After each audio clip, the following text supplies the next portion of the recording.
Hello, everybody. Welcome to episode 4 of The Blue Frontier. 4 episodes inside of a week. We are churning out the content to start the show. Go back and listen to our Bournemouth post-match if you haven't yet, and our squad assessment. We've got just a ton of content out there for you guys. Hours and hours so far. James here, joined by Sean and Ryan. And today we're going to talk about the January transfer window, PSR, the Friedkin Group's history at Roma. We're going to rehash some of the takeaways from our squad assessment in episode 3, but we won't do as deep of a dive as we did in that episode, so go back and check that out for sure.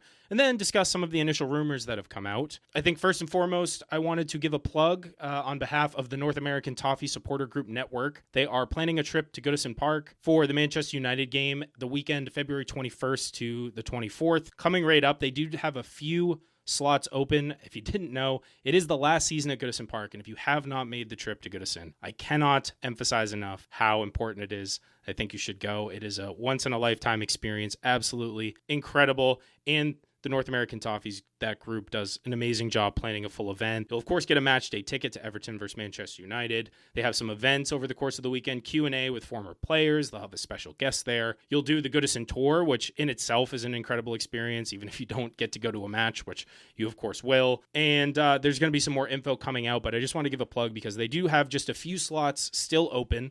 So if you're interested, reach out to northamericantoffees@gmail.com. I will put the email in the description if you want to shoot them an email to get details, reserve your place, and whatnot. So with that, gentlemen, let's get into it. Talking about financial constraints for Everton, we've done a lot of talk about the new ownership group and the mess that they've had to clean up so far and what they've been able to do. I think they've done a really good job, but I think there's been an open question as to what Everton would be able to do during this transfer window. And now with Sean Dyche's future up in the air, even more questions being asked of, even if we can spend money, does it make sense to invest while this guy's still in charge? So I'll throw it to Ryan to start, and we'll maybe do a little roundtable dialogue from there. Yeah, I think the real question that we had was who could we sell? And ultimately, if PSR is really tight, what can we do in the window? And sales is one way we could generate some revenue that maybe we can make some investment. There's been a lot of rumors of Beto. We'll get into that a little bit in terms of whether that's the right deal or not and circumstances around that. But there's really not many other players out there. I mean, I think we have 11 players on contract next year. Someone said 12, but I only count 11. And you just go down the list. I mean, you've got Beto, Njai, obviously he's not going anywhere, Chermiti, McNeil, Garner, Irabunum. I mean, there's not many guys out here that you'd really be able to sell. Tark, Miko, Patterson, maybe. I mean, that's one potentially, I suppose. And Pickford, I mean, you're not going to sell him. So, I mean, it's just not many options. And when you've got 4 center forwards, maybe that makes sense. I suppose you could return Jack's loan spot. I think the other thing is, too, you can get foreign loans. We'll get that in a second. So, I mean, I haven't got this wrong, have I, right? I mean, there's kind of some limitations in terms of what we can do, and I think we sold all the youth products already. Yeah, no, I'd agree with you, Ryan. I think it's unfortunate, too, because you go down the list, and would we like to sell some of those players? Absolutely, but, I mean, we have to be realistic. Their values are not in a great place, right? You look at somebody like Patterson. I mean, he got a little time on the pitch, and he looked like a chicken with his head cut off this weekend, right? So it's just somebody like Mikolenko, right? It's just there are players that you wish that you can have a chance to sell. But unfortunately, it really seems like, and of course we'll get into it, really the only player that seems to have kind of mutual interest from folks is Beto. Yeah, the sad part is, though, I don't think the book value is that good. But if you do a loan to kind of obligation to buy before the end of the fiscal year, as hopefully if you're a listener of the podcast, you know that the cash doesn't matter when it hits for PSR. It's an income statement measurement. So ultimately you could recoup another 6 months of amortization on him, reduce his book value, and then take the sale price at the end of the day. But I can't imagine it's a massive revenue maker either way, other than forgiveness of his wages, which I don't think is too high. So maybe we could move out another player or two via loan. The other option is to increase revenue somehow. I mean, we've got the stadium. The stadium's been turned over. Certainly there's some commercial dealing we can do. I know there's some special events for the club we've set up. Could we go bigger? Maybe like a women's match there and try and sell the darn thing out, with some promotion. But there's one big commercial deal that could hit potentially, if we do it right, that could maybe make a significant impact, I think. Yeah, and that's, of course, the naming rights to the stadium that we're waiting on. That's going to be a long-term deal, and I imagine the Friedkin Group's going to take their time in vetting potential sponsors, but Unless we found a hotel to sell.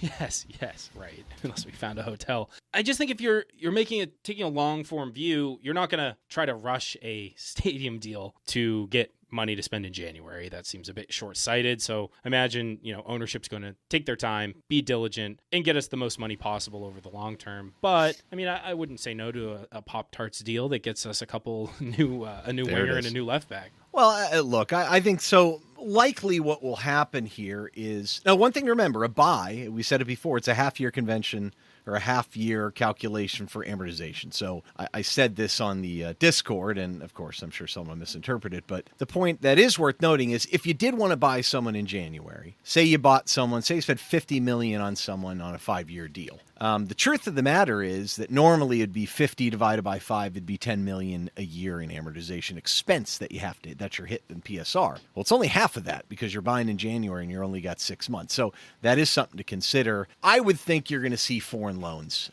or maybe a loan to buy situation because there aren't really limits to foreign loans. I know the handbook language is pretty bad, but we know there's some restrictions domestically, but that we've seen restrictions on foreign loans. I think that makes sense. The only problem is the issue with that is bringing in foreign players to a team that is coached by Sean Dyche. So that brings to the other big curveball. If we're tight with PSR, what is the impact of a Sean Dyche firing? I don't believe this buyout kind of concept because it's in his last year, but you still have to let him go on gardening leave. You're still going to pay him what you owe him for the rest of the year, and you're going to pay for a new staff on top of that. I'm sure it wouldn't be cheap. I don't know if it'd be that massive. And I think there's some interesting things that have transpired in the last 24, 48 hours regarding Dyche, which I think is kind of worth walking through. But the first thing is Paul Brown's comment here about what he thinks the attitude is about the ownership group. And it may have been their intent as well, which I think is worth discussing. Yeah, I agree. And Paul Brown, of course, was one of the journalists who did an incredible job covering the 777 group as they were attempting to buy Everton and did a lot to shed light on all the flaws with that organization before they ultimately backed out of the deal. And Paul Brown at PBS sports writer said, understand clamor for Dyche to go, but unlikely to happen until Everton appoint a CEO and Thelwell's future is sorted. Friedkin will make those decisions first. Recruitment drive for board started before takeover completed. May not be what fans want to hear, but patience needed. So Paul caveating it, I don't know, do we agree with that tweet from Paul? I know, Ryan, you had said some things earlier today to indicate that, maybe this wasn't totally a reflection of reality. I don't think so at all. I don't think it makes a lot of sense personally. I mean, I get what he's saying, and there's some patience, and I have no doubt maybe they went into this thinking, well, we'll just let Dyche finish out the year. He should be fine. But, you look at the underlying performances, and they're so bad. Obviously, we did the team assessment. We don't need to rehash that again.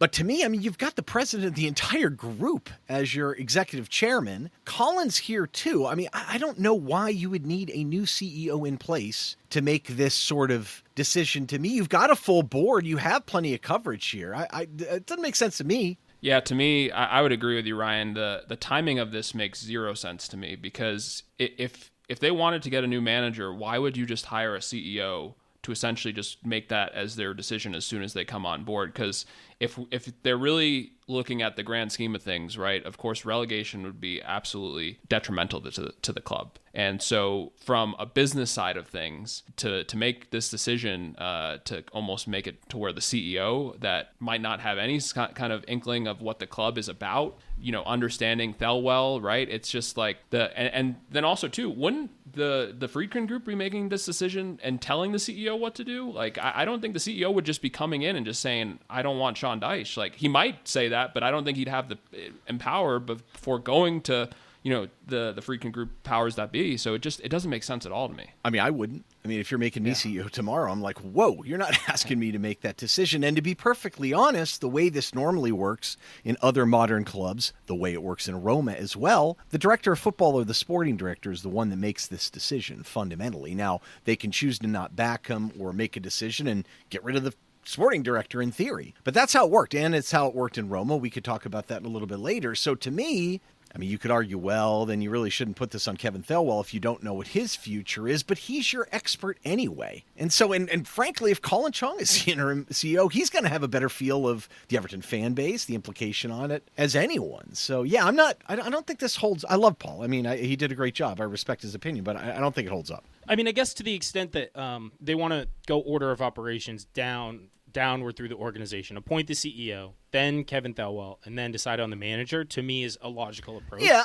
and I think makes really sense, right? more so than the CEO, it's the DOF. It's Thelwell. Are they going to keep Thelwell? Or are they going to move on from him? Because if you move him on and you bring someone else in, well, then that person should be empowered to choose the new manager, and they shouldn't be saddled, and even if it's like we bring someone in on an interim basis and it's a 6-month deal to the end of the season, okay, then that could probably work, but you're not going to sign a manager to a 5-year contract and then fire Thelwell and move on. That's a little ridiculous. Yeah, I mean, I think also, too, the Friedkin Group, if they want to make this decision, I would understand, too, if they're not going to let Thelwell make the decision. Like, I would want them to let, Kevin make the decision, but, they've also shown that if they have a guy in mind, they'll make the move. So to me, the order of operations, I think in an ideal world would make sense, but I also think to where the club is right now, they have to have a sense of urgency, and they're smart people, so I don't worry about that specifically. Well, I think this kind of leads us to the news that was this morning this morning for us, where Sky Sports came out and said, Everton's new owners have been assessing the club's direction and the future of manager Sean Dyche over the weekend, Sky Sports News understands. And there's several quotes in here. The plan is get to the end of the season. Their concerns about team's performance. Like, really, you think? They must have listened to our podcast. And then you've got, the other response here, and there's misinformation saying there's been no change in their stance. They're not going to move. So I think it's debatable. I think people were a little euphoric today thinking that he was gone, and maybe that was a little premature. But we said all along that if there was a time to do it, today was probably the best day. Now, I do wonder, I will say this about Thelwell. At a minimum, he's going to have to recommend the next guy. I mean, I don't think there's anyone that's that in touch with the football that's going to be able to make a fair assessment of who that's going to be. So if you put him to the test and say, all right, look, man, fine, we're getting rid of him, who replaces him? I think he's at least got to give his opinion. But I'll bet you this, if they ask Kevin, hey, would you persist with this guy, especially going into the window? And that's the wrinkle here, right? If you want to do business in the window, I just think you can't keep this guy. Well, I also think, too, Ryan, from a timing perspective, we have no idea who they're even looking at, right? So they could be looking at a manager that's basically doesn't have a job, such as Graham Potter, Roger Schmidt, a Niko Kovac, somebody like that. Or they could be looking kind of to what Wolves did at somebody that is currently managing a team, and they have to essentially kind of create a buyout, right? So it's just, we don't really have too much, I think, inside information in regards to exactly the person they're looking at. So it kind of leads, I think, the fan base right now to be a bit in unrest, just because there's just a lot of confusion in regards to the mixed messaging. Yeah, and I almost take the Sky Sports headline, which I saw this morning, and my initial thought was, where there's smoke, there's fire. They don't put out something like this if there's nothing going on. On the other hand, it's Sky Sports, and they would be just as inclined to put out what's effectively a nothing headline. Of course they're assessing the club's direction and the future of the manager. I mean, that's obvious, and that's just going to fuel the speculation and kind of the fervor that's building up in the fan base and get a lot of engagement and drive a lot of conversation, and that's exactly what their business is. So I kind of flip-flopped on that over the course of today, at least. Yeah, it's a good point. I think the other thing is, too, I mean, the criticism is the group doesn't know what their footballing identity is and this, that, and the other thing. And I get all that stuff. But, fundamentally, I think they have a decent idea of some of the basic aspects of what they want to bring in, I think, at a minimum. I mean, they certainly know what structure they want. It's not like this is their first team managing a football club. So even if they don't get it perfect in terms of this person gets the club, knows the city, all that nonsense, we know Dyche doesn't. I mean, there's no way that the way we're playing right now is some sort of aspirational way to play. So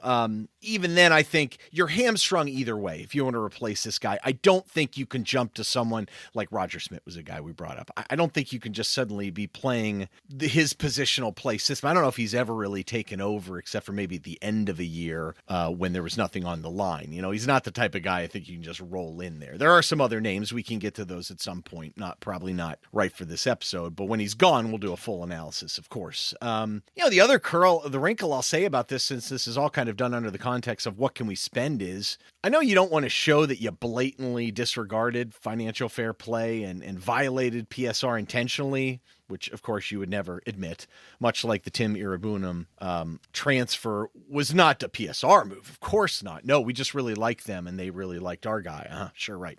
Right. No. And, the other thing, as far as I'm concerned, I mean, if you go over by 10 or 15, a couple points here or there, honestly, at this point, I don't know if they apply it next year. I don't know if we give a flip. I know that sounds ridiculous. Maybe we can make some stuff on the back end, but as far as I'm concerned, this squad is going to be totally overhauled in the summer. And a couple points here or there, I couldn't care less. So I don't know if they will either. Just know, Ryan, that we'll hear about that before we hear about any charges against City or Chelsea. So, yeah. Yeah, there's no question about that. I mean, that's about how fair it is. I mean, have we even heard officially about that outrageous interest payment accusation from them, which basically throws the entire concept of public accounting and audit and repute in England? I love that one. That's one of the dumbest, most naive charges, I think, I've ever heard. Anyway, so either way, I think it's going to be a little bit tight in the window, right? Even if I think they want to do business, I would think foreign loans, maybe some other lower cost stuff where we push the burden downstream. So I thought it was worthwhile. I think we all did. Is there anything that we can learn from the way the Friedkin Group worked at Roma in terms of how they approached the market? Now, we've talked about how they dealt with CEOs, sporting directors, and managers, but what about their history in the market? They were in a slightly similar situation, but before we even get to that, it's really hard to look at their history and ignore all the names out there, by the way. I mean, it's just, it's borderline spectacular, honestly. A who's who of borderline household names in football. I mean, Edin Dzeko, Pedro, Nzonzi, Tammy Abraham, Romelu Lukaku, of course, Nemanja Matic, Dybala, Belotti, Aouar, Ndika, Renato Sanchez. Like, they were just going for the headline names, what you would see from, like, I know. 15-year-old managing on a FIFA career. Like, it's crazy the names that they brought in. I think Max has signed at least, half of those guys in the past. And I probably have on to, career to be mode. honest. I'm almost positive. Well, yeah, and I think the other wrinkle is, too, the influence in the marketplace, while it was truly a director of football, sporting director type situation there, they had big managers there that did have influence. I mean, Jose Mourinho is going to have as much influence as anyone, even though the structure was still there and he was brought in. That does matter, and we have Sean Dyche. So, I think they probably learned a little bit through that, and we'll get to that as we go through the history. The other thing that is relevant, I think, is if you looked at how, when they came in, the timing when they did it, I mean, they were not in the best fiscal position, put it that way. Yeah, so if we wind the clock back, the Friedkin Group officially acquired Roma on the 17th of August, 2020. We know, of course, that COVID had hit earlier that year, and at the time, Roma had been in the Champions League for 5 straight years.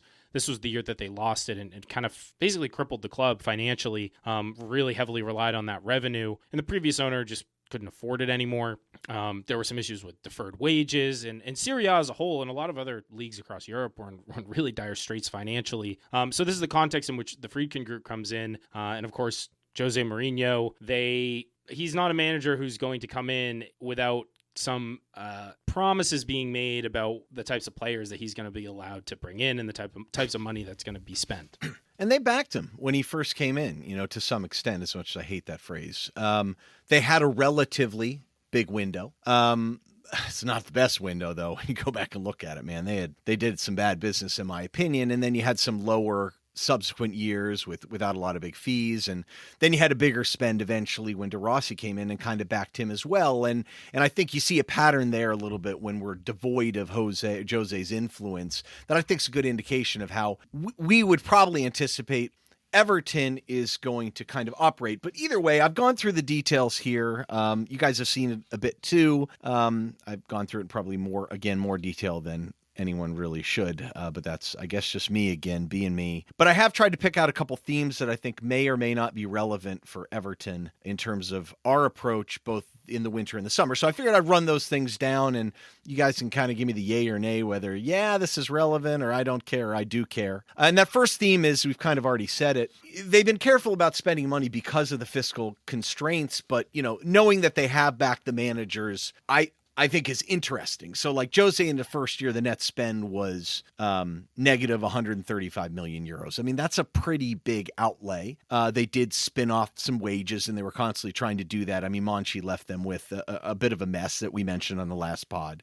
It wasn't a great window, but then they had negative 72 million euros and a negative 63 million euros back to back. So they sold way more than they bought, dealing with the aftershock of the PSR impact there, getting rid of wages wages. And then this past summer, with De Rossi in place, it's kind of funny to think that was 3 managers ago, they had a net spend of 65 million euros. So that's a decent backing as well. I think that's something that we can look forward to in the summer when PSR reboots and we've got the benefits of the new revenue streams of the stadium. Don't we think? I mean, that's exciting, right? Yeah, I mean, Ryan, you think of just new stadium, so many players out of contract, right? So you kind of have this cabinet of players to essentially fill positions. You'll probably have a new manager by that time, right? So you'll probably have a more progressive mindset, and as well as potentially a new sporting director, right? So you'd hope that those two individuals are kind of on the same page. And also too, right? The Friedkins are, to your point, as you've eloquently mentioned, they want to make a splash. They want to support the new manager, and I guarantee that they're going to want to take advantage of this commercial opportunity by putting a good product on the pitch, right? So that would indicate, if you were a betting man, some heavy investment within the first team.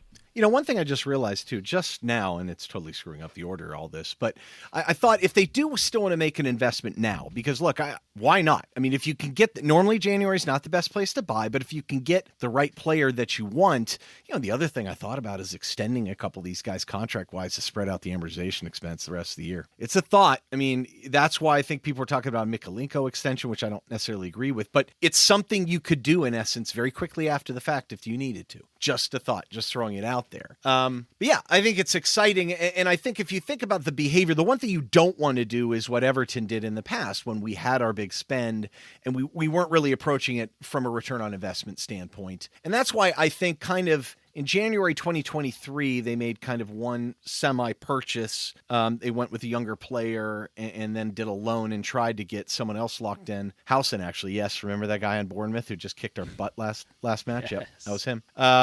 Skinny 21-year-old, like 6'5" kid. Yeah, be nice to have one of those. We do actually have a guy, except for he's not skinny and he's fast. Oh, he doesn't play. Never mind.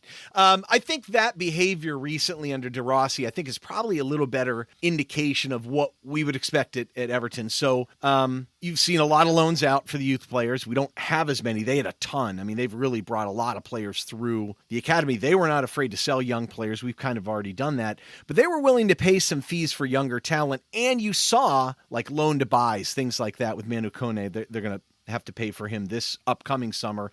Angelino the year before. Dobrik is probably the one guy that you're like, he's a little older, 27, but they really needed a striker. Tammy Abraham was hurt and not working, although he had a great goal to win the match today for Milan, wrong team. But they spent a lot on Matthias Sule, who I think is a super talented young player, 21-year-old playmaker. Enzo Lafia is, I think, an interesting player too at about 24. So I think that's the type of thing that you can see, the players that maybe have an ROI downstream. To me, that's relevant to Everton, right? I mean, you have to spend this way, right? Until if we're good enough to get the money from the European competitions, then it's a different ball game. And it's going to take a little while to really realize the commercial benefits of the stadium. Yeah, we're going to have to be super savvy and utilize the recruitment team to find the guys who have not quite broken through yet. I mean, this is a dialogue Everton fans have had for years now. We're signing players from other Premier League clubs a year after they've come from South America or from a smaller European league. We have to be one step ahead. We have to be,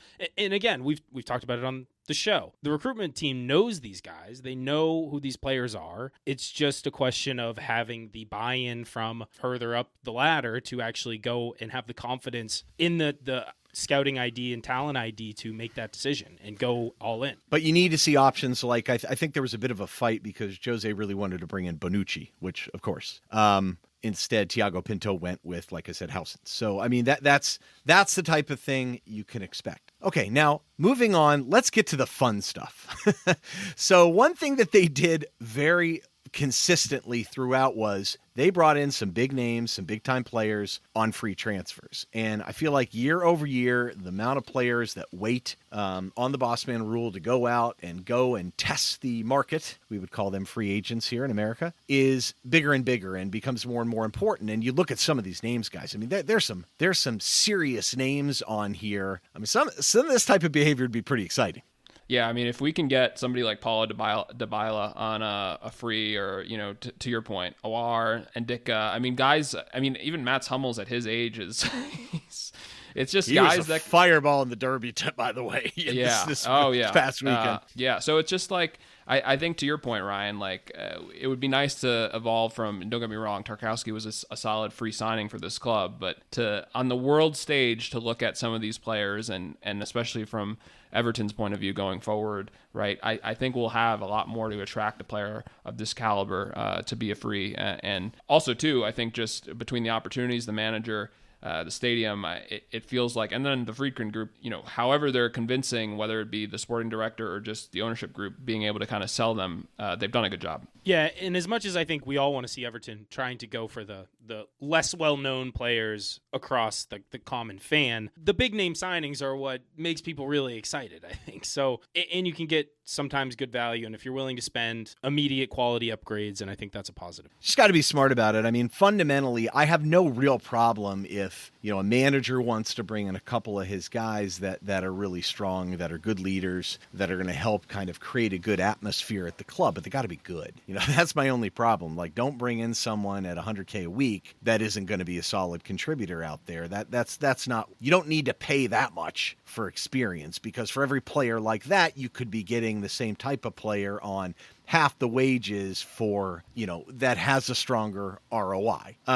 But, it is what it is. And also, you can vault a couple places in the table. It pays for itself. So regardless, if you want to act like a big club, some of that investment may be required. And the bottom line is, look, we're going to have so many open spots on the first team. You can't just buy a bunch of young players for all of them. Yes, it would be nice normally if you already had your core, you had your veterans in there. Now you're just rolling over and you're spending all your money on high ROI. But a couple frees, I think it might be kind of exciting as long as they're careful about it. Looking at some of these numbers would be pretty nice. The other thing that they did, theme number 4, is they purged a ton of big wages, sent guys out on loan that they couldn't sell. There's nobody left. There's going to be nobody left to do that with in the summer. So I don't think this one's pretty relevant, right? Yeah, no, we've already got the big purge coming just by nature of contracts expiring. So that job's kind of already done for. Okay. Theme number 5, I think, is one that I don't know how I feel about this. It's kind of the ability to spend money on loan fees themselves. Not always the best bang for your buck. It did enable them to bring in guys like Lukaku and Renato Sanchez. So it's something they've done. I don't know. On one hand, I could see, like, if you really feel like you had to do this to ensure Premier League status, or maybe you set up an arrangement that if we get safe, or depending on how we finish, you tack on stuff to the fee. But I don't know, man. I don't know how relevant this is going to be, if this is a strategy they're willing to go for. But I have to admit, there are a couple positions of massive need where just, 2 really good players at a couple positions of need. We'll get to the needs in a second. It could really make a big difference to this team, though. So I don't know what your guys' thoughts about this as a strategy in general, and whether we think this is going to be something that Everton might consider. Yeah, Ryan, I would agree with you, but I think it goes back to the manager piece, right? In that, do we trust Dyche to play this guy? Does the club trust us that's loaning us the player to get value out of it, right? Because you'd only kind of figure that they would be loaning, at player X if they thought that they'd have a real kind of transformative role within our team. And of course, they can look on the pitch to see kind of the feudal positions that are of need. So it's not any kind of surprise that the player that they're going to give us on loan is probably far better than what we have. But yeah, to me, I think it just kind of goes back to our original conversations of I don't think we're going to be able to even entertain that conversation until we get a manager change. Well, that's theme number 6, right? Players from all over. That is not Sean Dyche. And see, this is the problem, too. If you want to switch managers, you have a very decidedly UK-based English team. And we knew this was going to happen. It's an older team, and I got it. So I think that does, you've got to consider the limitations of the squad as well as the nature of the squad in terms of who you bring in. But, this isn't an exercise that's going to be easy to take. And I think this is where we get stuck, because thinking about what you can and cannot do with the PSR standpoint, you may bring a loan to buy, but it's going to have to be then, unless you can cancel Jack's loan somehow and get a big improvement there, which that just creates another player of need. I know Jack's not having the best time here, and maybe you get an upgrade. But otherwise, you're going to have to bring in a foreign player on loan, unless they were English and you're bringing them back, which there are more of those now than maybe there were. But that's not Sean Dyche. So you're kind of in a rock and a hard place. And I think this is why, at least I've been saying consistently, that if you're going to do any serious business in January, and I think we kind of need to do, I don't think you can have this guy in this window. Certainly can't wait for a permanent CEO to make that decision. So I don't know. Thoughts on the 6 teams here, guys? Before we get into the needs, I can rehash them real quick. Just very, very quickly. They backed the manager, number 1. Weren't afraid for the big net spend. I don't know if we'll see that this winter. Buying young, investing in return of investment, smart, savvy recruitment, number 2. I think that's encouraging and relevant. Big names in on freeze. That would be fun. We'll see. Wage purging, not necessary. We don't have anyone left. Number 5, loan in fees. Debatable, not the best strategy. And number 6, players from all over. And I think that's to be determined again for the manager spot. Either way, I think it gives us a decent insight on how Roma operated and maybe an insight in terms of how Everton might operate. So that being said, we've got some restrictions in PSR. We've established that. We have some historical movements and the types of things that Roma has done and the Friedkin Group has done in the past. So number 3, let's rehash the needs that we went through in the team assessment because we haven't done any business yet. So presumably they have not changed. We know we needed talent everywhere, but I think we arrived on left back was the number 1 concern. I thought we said the attacking right wing was number 2, right back number 3, and then if you really want to risk it and you need to get someone on the ball stylistically, maybe a defensive mid who can really get on the ball, or maybe even a dynamic kind of center mid that can do it too, or someone that can maybe even play center back or wide center back, something like that. Someone that can help transform the style of play a little bit to help with the build out of the back. We agree these are still the needs? Unquestionably, yes. And far and away, left back and the attacking right winger we thought were tops, right? Yeah, I think given the drop in performance of Mikolenko, we talked about, if there was a formation change, maybe that list changes, but I don't see Dyche making that change. So again, operating on the assumption that he's here till he's not, I think that is your first and foremost concern. And I think the right wing is not far behind. I suppose it's theoretically possible if you could get a loan to buy for a decent deal with Mikolenko, you could bring in a real stud left back knowing you got a backup in Young. Just a thought. I'm just thinking there's no one else you can really sell, but we literally have no left backs. Tell you what though, Everton watched him yesterday. We do not miss Nails in Kunku, by the way, just so you know. Okay, all that being said, let's get into some transfer rumors, fellas. This is what people want to hear from us, I think. Maybe not. I think we should go through the potential sales first, because we've talked through who it could be, who it might not be. We got a bunch of guys that have 6 months left that I'd be surprised if we got fees for, with maybe one exception. But first, let's hit the big rumor of the day, and it started in classic Evertonian fan fashion with a scouting mission by someone at one of the local airports. Yeah, it looked like some fan just happened to either find Beto, track him down, or was just at the airport and said, "Oh my God, that's Beto. I got to ask for a photo." He was photographed at Manchester Airport in all black, looking like he was on a flight to Italy.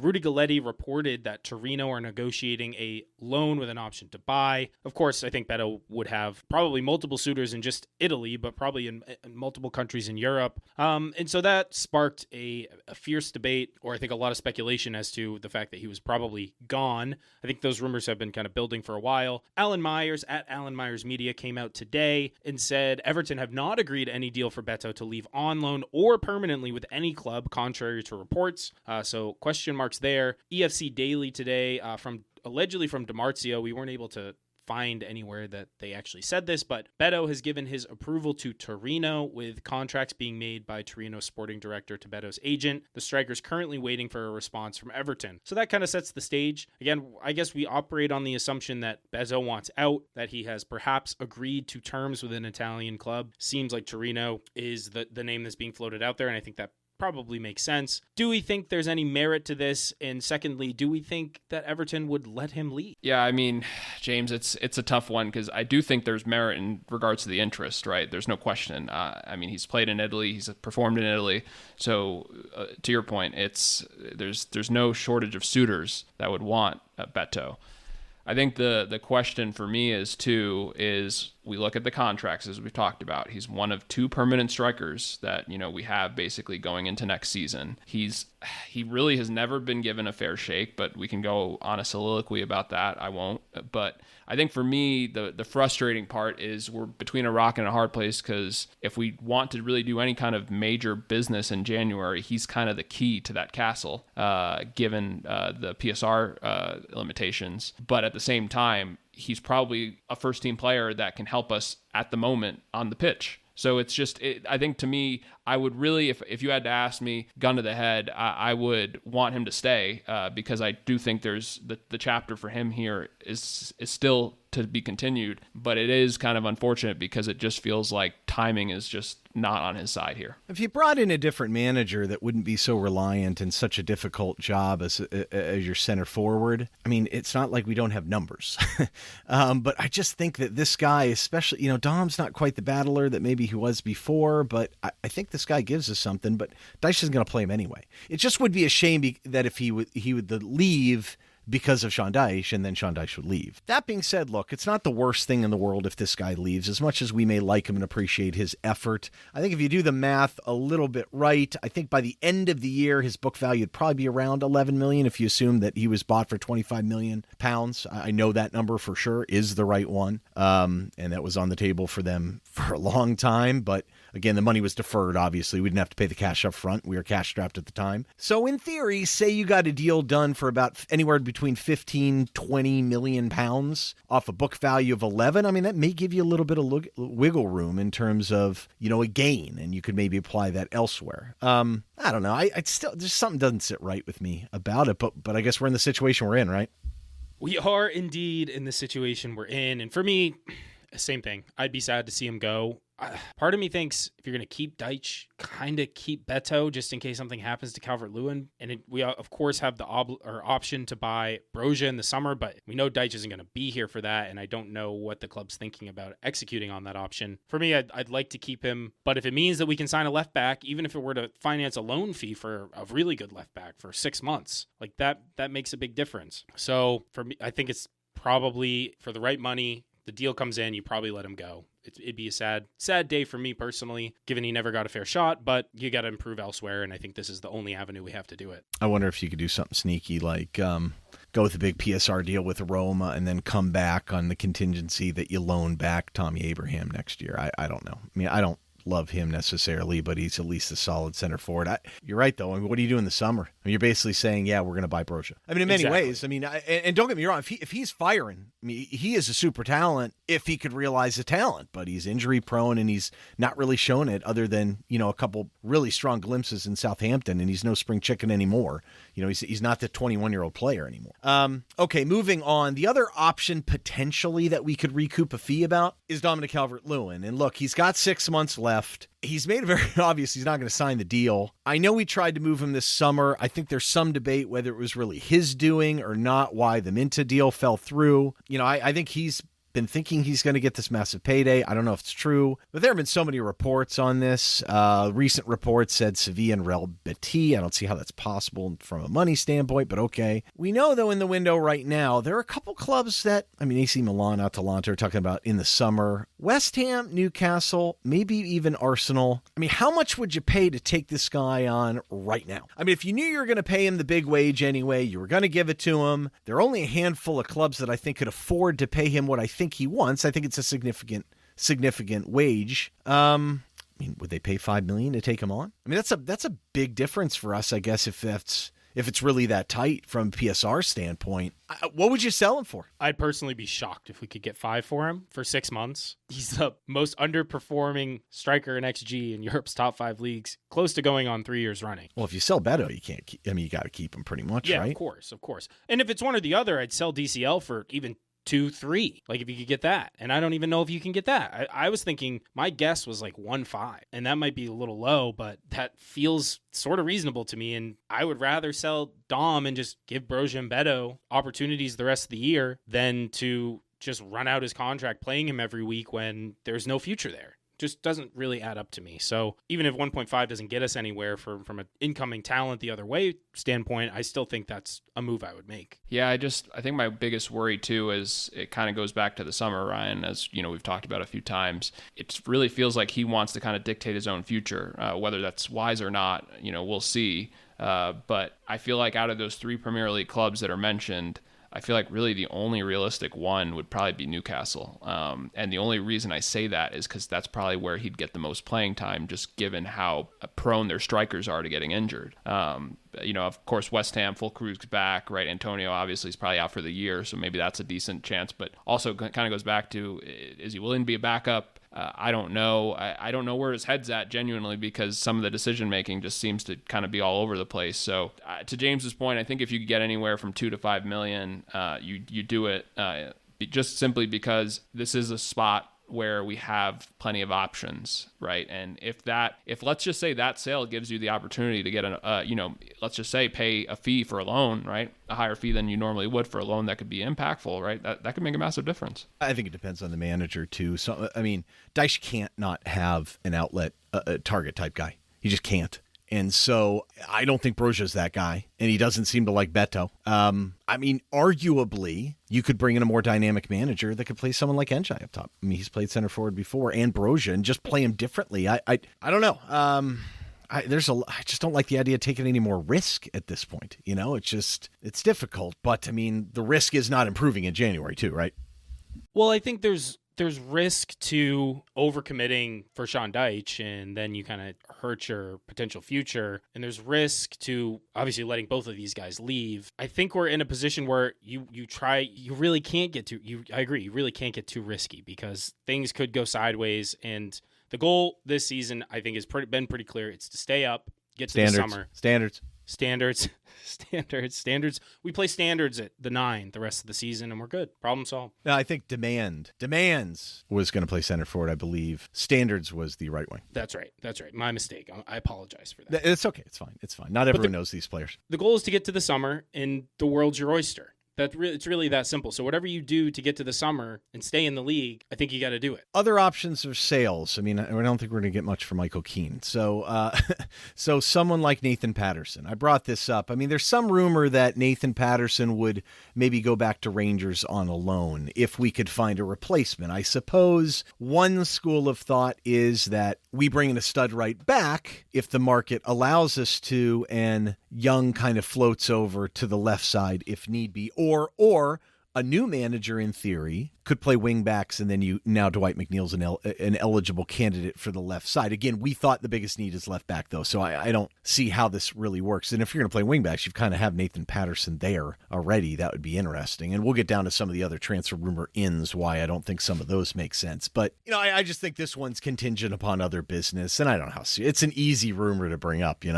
Yeah, and again, we're talking about, Sean mentioned this earlier, a player whose value has probably bottomed out or close to it from when we completely overpaid for him a few Januaries ago. So maybe I think a loan would be the best move for Nathan Patterson, obviously, where he can play, but I don't know that it really helps Everton in any meaningful way, and for that reason, I think he's probably staying put. Yeah, I think that's probably right. So, okay, I didn't see any more rumors about sales or potential, inflows, so I think let's move on to some of the transfer rumors for potential buys. Now, we know what the needs are. We know what the money requirements are, so it is silly season, so I think what we do here typically on the Blue Frontier now, we may be moving into a blue frontier, but we're still going to keep some of the same things that we did before. I think we need to determine how many of these rumors are actually just people just making up stuff, or may have legs in them. So let's start with center forward. So last time I checked, we have 4 of those. So we probably don't need any more. And a couple other guys can actually play it. So let's go through this one. I've been wanting to bring this one up now for a long time anyway.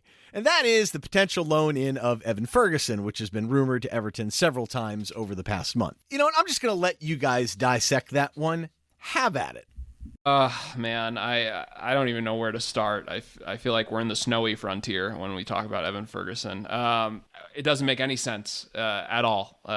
We talked about needs assessment. We've gone through multiple exercises, and to bring a striker that Dyche will probably not play, somehow Broja on one leg will probably play over this guy. And don't get me wrong, Evan Ferguson's very good in regard, like I don't mean, don't take my sentiment as an insult to the player. He's good right now. Yeah, no, not for us. Absolutely not. So yeah, big no for me. Why would Brighton send him here, and why would we want him? I think there's no realistic motive for either side to make this deal happen. For some reason, people are under the impression we need a center forward. That's crazy. We've dissected that. I won't belabor the point. What? Wait. Hold on. Come on. We can't have a little fun with this. When you buy center forward, you buy goals. Have you not figured this out? Well, that's what I was looking at some posts on whatever social media the other day, maybe Facebook. What position does Everton need? A proven goal scorer. Someone to score goals. We need a striker. We need a number 9. No, go listen to the squad assessment. The striker is not the problem in this setup. It's everything behind that. If DL's listening, it's Dominic Calvert-Lewin. But other than that, wow. Did not mean to do that, but we're gonna probably leave that in. So I'll unpack it just for a second. So here's what I think is actually going to happen. This is what's going to happen. Right. So we're going to sell Beto. We're going to sell Dominic Calvert-Lewin. We're going to get a massive inflow of revenues. In the meantime, we're going to somehow cancel Jack Harrison's loan. So we can take another domestic loan of Evan Ferguson, and we're going to have an obligation to buy in the summer. And Evan Ferguson is going to be starting up front at center forward for Everton for the next 10 years, banging them in. I mean, the other thing is, too, like, think about it. Everyone bags on Neil Maupay what a bad striker he is. He's scored goals with everyone else. We need a proven goal scorer. I mean, Beto scored. I mean, he was like top 10 in the league in Serie A back-to-back seasons. This just in, he's not scoring for us. Now he's not even getting a chance. So I don't know who these magical proven goal scorers are, because guess what? There's not a single center forward out there that is scoring without service. There isn't one. It doesn't happen. So what we really need, Ryan, is a proven goal scorer who's actually proven to have already scored goals for Everton. And for that reason, we pay a loan fee for Romelu Lukaku. Yeah, I mean, that's the only guy we've had. That's the other thing. People are like, we need a 30-goal scorer. Those don't exist anymore, man. Not very often, at least. So that brings me to another center forward transfer rumor. Igor Jesus at Botafogo, 23 years old. Again, we're just racking them up, man. Just bring them all in. They're all going to score. We're going to play 6 up top. We play 10 strikers, outfield players. We're going to score goals. That's this how it guy's works. an interesting physical profile, and he was in the Middle East before. He left Brazil, went for a couple years, so maybe he doesn't need a big wage now. But I mean, this guy, he's an interesting player. But there's no way in heck he's going to come in and just bang him in the Premier League. So that neither of these make sense to me, frankly. I don't even think you can make Evan Ferguson happen on like a good window in probably not even Football Manager. They'd let you do that, right? I don't know. I haven't played that in a long time, which is probably best for my family. Okay, moving on to some other transfer rumors. Elias Gellert, right back. The often reliable Turkish press has determined that even though they just bought him of 9 million euros from Copenhagen, he's 21 years old. He's entered the radar of English Premier League team Everton. An official offer is expected to come to Galatasaray during the mid-season break for the young player, who has a contract with the Yellow Reds. That's Galatasaray. I thought it was more like a orange, but okay. Until 2029. They're willing to sell for £7.4 million. I don't even understand that. So they're just willing to sell for what they paid for him? Okay, look, this guy's a wingback. This is a no.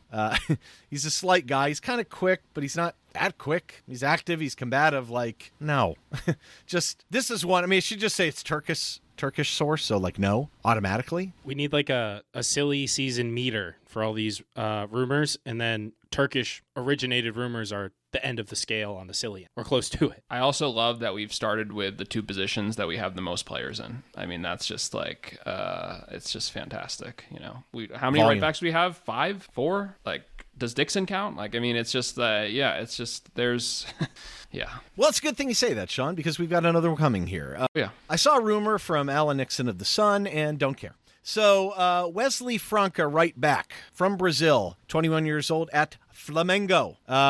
Brazilian newspaper came up with this one, and apparently we are willing to match AC Milan's 20 million euro offer. Villa already offered 15 million euros. Bournemouth, Atalanta have offered. I will say this: I happen to have watched this kid a bit in the past, and I mean, he's pretty fun. He's kind of skinny. He's got some length. I mean, he's lightning. It'd be lovely to get pace like this in the lineup. If you've watched Flamenco at all this year, he's one of the bleach blonde players, which just looks utterly ridiculous. They're all like Gerson plays on that side too, so you're like, what is going on here? He wears number 43, presumably a huge Troy Polamalu fan. I don't know that for a fact. I'm just making that assumption. I mean, he's more of a right wing back. He's not someone I think you could necessarily pluck right in. I mean, he would be maybe an upgrade, but not. Again, I don't stuff like this. I can't imagine we would make this type of play. Now, this is the type of kid that I would love to see us make moves for. That would be really great. Maybe not quite at this fee, but I think we want to do more business in South America. I think another challenge here is like Sean Dyche has never managed, other than Everton, who he inherited, and there were only like 2 or 3, which he subsequently got rid of, any player from the Americas. I mean, like, we really couldn't find one. I think we found one player from Central America, somewhere in the islands at Burnley. Like, literally no one from all the Americas. So, again, this is, why would you come here if you know that would be the setup? By the way, we have 2 Evertons on that team, by the way, Flamengo. Why aren't we going for either of them? Well, the other one we were linked to for a while. I remember probably that. Yeah. Globo, another great Brazilian source other than Odia, suggested Everton are willing to offer £16.5 million for him. Again, I mean, it's not a crazy offer for a kid that's super talented, but this, I'd be surprised. It is, given our current manager. It's crazy that we would spend that kind of money in that position on a player coming from South America for Sean Dyche. But I'll tell you what, I would love a handful of these guys in the summer. Some big, high ceiling guys that maybe, could adjust to the league and do well, but they've got, you've got to have a more solid team around them anyway. Okay, couple more rumors left. James is terminating his contract at Rayo Vallecano. I mean, is there a more Dyche player ever than James Rodriguez? What do we think the chance of this one happening? I mean, Andre Gomez played for Sean Dyche, so anything can happen, Ryan. I think he'd probably try him at wingback. What do you think? I mean, he'd be signed to play the 10, and he would definitely not play the 10. He would make it to the hospital wing. That's about it, playing wingback. So, yeah. You think a guy who Carlo basically just gave free reign to roam wherever he wanted and do whatever he wanted would fit right into. That's exactly what Dyche asked from his players, too. So he'd slot right in. No problem. And he could probably run for days. My Spanish isn't great, but I really don't know how to say hard yards in Spanish. Lo siento. Let us know. If you know, let us know. I could think about it a little bit, but I just don't think that's an expression that they have. I think they'd be like, what on earth? Okay, last transfer rumor, at least for this episode. Tom Fellows. I mean, it sounds like a Harry Potter character, but it's not. Or maybe it is. Is it? I don't know. I'm not. It's close, but not quite. What's the character? I mean, there's Tom Riddle. There's a few others. Is there a Fellows? It is the most English of English names that you can probably ask for. Yeah. So we were linked with him last year. He's a right wing. He's 21 years old at West Brom. Right-footed, right-sided winger. I happen to have watched him last year, too. He's leading the championship in assists. He had 10 last time I checked. He might have had another one. But when he had 10, it's off an XA of 4.6. So, I mean, this is the type of thing. I mean, James, you know how much I love assists, right? Love them. Yeah, you talk about how much, and you say you don't like them on air, but then you're always texting me like, I actually didn't mean that. I love assists; they're really good. That has never been texted to you. I mean, that is just never, ever happened. Anyway, I mean, I like this guy to an extent. He's got some length. He's kind of powerful a little bit, even though he's wiry. He's really active off the ball, but he's very, very vertical. To me, he seems like very much a Sean Dyche traditional right-sided right winger. I think they listed maybe £15 million. I mean, West Brom are in 6th, and this guy's important to them. To me, I don't, Mail Sports, the source on this one, this doesn't make any sense to me. Honestly, I don't think I don't think Nathan Patterson would be a whole lot different functionally. If you really want that type of player who's going to be vertical, has length, can serve a ball, I mean, this guy's better, but is that what we're doing? I mean, if you're going to bring someone in now, like this is a guy maybe you can bring in the summer, but like you're going to way overpay for this guy. I mean, this is not the type of player you would bring in, I think, in this window. I will give Mailsport credit in that he is English and he is in a conceivable position of need for Everton. So to that end, he could be and as you said, he could make sense for Sean Dyche. So perfect Sean Dyche player, honestly. Perfect right winger for Sean Dyche. It's like cloning, I mean, not quite McNeil, but similar in function and behavior. I mean, it would be like his dream. So if you're looking to spin up dialogue around these rumors that you're putting out, I mean, they did a pretty good job on this one relative to the others, but agree, not really a player that I'd be looking to bring in right now. Decent player. I mean, I like him. I mean, I think there are other guys that I would pick ahead of him. I'd be a little surprised if we were really that hot on this guy. He's got a decent physical profile, but I really think the recruitment team wants to increase the athleticism if you're going to buy someone that's going to play in one of those wide roles, either at fullback or on the wing, or even if you're sneaking into the half space. It just doesn't seem like the type of profile that I think we would bring in on a permanent. That's just my take. So naturally, I don't think we should have had a lot of rumors that were of note at this point, right? I mean, we've got a lot of stuff to sort out first. Yeah, and I think when we talked about sort of the content that we were going to put out, this was one of the episodes just sort of setting the stage for January. I think the prior stuff, the Roma windows, giving context on that was more important, as it kind of gives us a lens alongside the squad assessment. Going forward, when these rumors pop up, we can evaluate them against these criteria. more so than the actual rumors. Last week we were saying, do we really think there's going to be that much happening by today, by this week? And we didn't want to take that risk, but we also were like, probably not. It'll probably take a little bit of time. The Friedkin group seemed to be pretty measured in their approach so far. So I'm okay with there not being any crazy rumors. I know a lot of people saying, why isn't Dyche gone? Why haven't we signed anybody? But it's still pretty early. That said, the window does go fast, and you only have a certain amount of time to move. So as you said, we have a lot of moving parts, and they're going to have to get those settled relatively quickly if we do want to improve the team before the month's out. Yeah, and I mean, to your point, James, I think it feels a lot faster than it is, right? It's January 6th. So, I mean, we got plenty of time in regards to silly season to really commence. Pretty unsurprising on the rumors. It's almost like Kevin Thelwell's putting the South American feelers out there, and Sean Dyche is putting Tom Fellows. So it's perfect unity within the organization. But to your point, I think we got to clean up the manager situation, however fast or slow that may be, before any of that happens. And I'd love for the Friedkins, whether it be necessary or not, to really kind of announce the executive structure for this club soon. And I imagine, of course, they wouldn't rush it. Whoever they're going to appoint, I imagine, is going to do a good job here. Agreed, Sean, and I think that's a good place to wrap this episode. Of course, if anything happens with Sean Dyche as Everton manager, if they move on from him, we will be back with another episode talking about the implications. Either way, we'll be back on Thursday following the FA Cup match against Peterborough. If we start making moves, we'll do episodes talking about them all throughout the month. Keep an eye on all the rumors. If you have a player, you see a rumor, send it to us. Join our Discord, by the way. I forgot to plug it at the beginning of the episode. Join our Discord. We've had a lot of new faces popping in, which is great. Link is in the description, linktr.ee/the Blue Frontier. And follow us on all the socials. Follow the show. One last ask to please leave us a rating and review. Appreciate the number of people who have done so already. That really, really helps us out. We're slowly building the audience back up, which is great to see. Appreciate everyone for tuning in. Until next time, up the Toffees.